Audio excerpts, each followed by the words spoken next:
Live. It's 22 minutes past 6. Time now to focus on sport. Now today, 20 years ago, the sport bulletin was dominated by these results. Let's take a look at them. They were the four matches that took place today 20 years ago when it came to the 1995 Rugby World Cup. So why are we going back there? Well, we have been visited by some special guests in studio. The one you've seen at the top of the show, Webb Ellis, who flew in yesterday, and a man who on the 24th of June 1995 was part of the Springbok team that beat New Zealand 12-15 to become world champions in one of the most significant and memorable sports moments. Joining us is a former Bokwing, Chester Williams. Good morning and welcome to Morning Live. Good morning, always nice to be in studio with you guys. Okay, so tell us, what have you been up to besides travelling South Africa and visiting South Africa with Bill?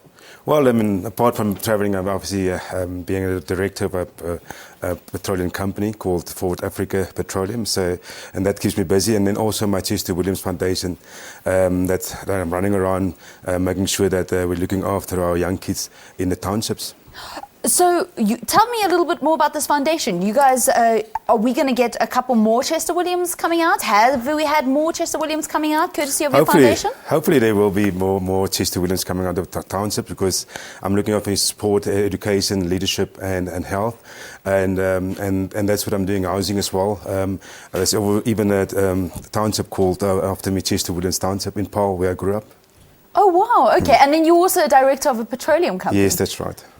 My goodness. Okay, so how would you say that your experience when it comes to rugby and being a part of the Springbok team has kind of helped you in the corporate world?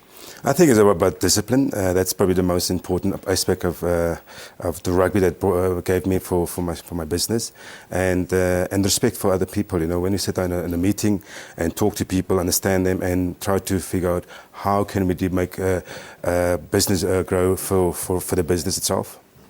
All right, let's speak a little bit about the time where you got to hold this Rugby World Cup. Let's go back to 95, because you weren't in the original squad, actually. It was through injury that kept you out of that initial squad, and then a big brawl, South Africa up against Canada. Peter Hendrick goes out, you come in, and then you come in and score 4 tries against Samoa, and you're in the Springbok squad, in the starting lineup, right up until that significant final. Tell us about 1995 and bring back some of those memories. Well, as you know, I've got injured against Samoa in 2 weeks before the Rugby World Cup. It was just like a practice game before the World Cup, and I pulled my hamstring, and ironically I got back in the Rugby World Cup again in quarterfinals against Samoa, and as most people know, I scored 4 tries, most tries scored as a Springbok rugby player at the time in a test match, never let alone in a World Cup, and then we won that game quite easily, to say, and then we played in the semi-final against the French, but we were not going to play that game due to bad weather conditions, and I think Nelson Mandela played a big role in let us play that game, because if we were not going to play that game, we would have lost the game, because due to Peter Hendricks and James Dalton being suspended against the Canadian game. And then we obviously won that game against the French 1914, and we moved on to the final. What an amazing day it was. I mean, a week it was, in fact. Nelson Mandela visited us at the hotel and at our training sessions, greeting every single player with a hand, and knowing their names, knowing the positions they're playing, even greeted the tea ladies, which is so amazing.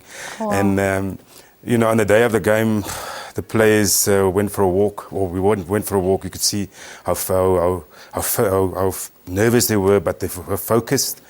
Even on the bus, instead of normally we would sit quiet on the bus and listen and try and focus on the game.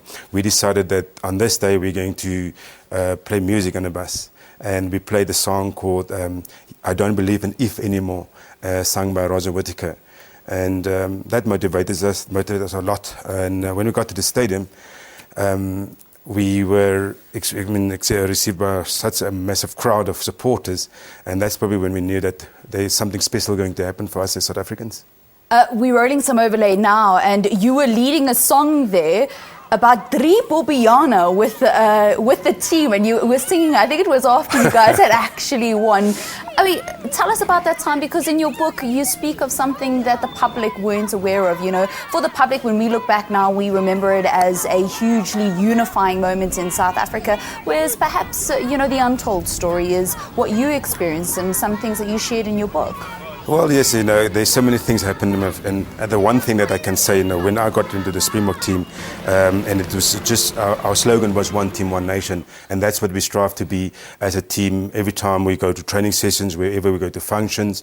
And the story I can also tell is that when Nelson asked us to go to the township to go and coach the kids there in the township, obviously there was a little bit in the beginning, we're not sure if we must go or not, what's it going to mean for South Africa or the team to go to the township. But when we got to the township and we had to leave after the camp, the players didn't want to leave because they were so happy to see the smile on the face of the kids and how in the circumstances they're growing up, and yet they were happy. They were happy kids, and that's the one. I mean, there's things that we can look back as 1995 Rugby World Cup players, what we have done for the country, not only on the field but off the field as well. But you know that the pace of transformation in the sport is slow, and it's something that Sorry themselves have owned up to, and something that they themselves want to change. Are you not sad, though, coming from that 1995 Rugby World Cup winning team, to still see that the sport is grappling with those kinds of things? Because it's going to rear its head again when Hanneke Meyer announces his squad in August.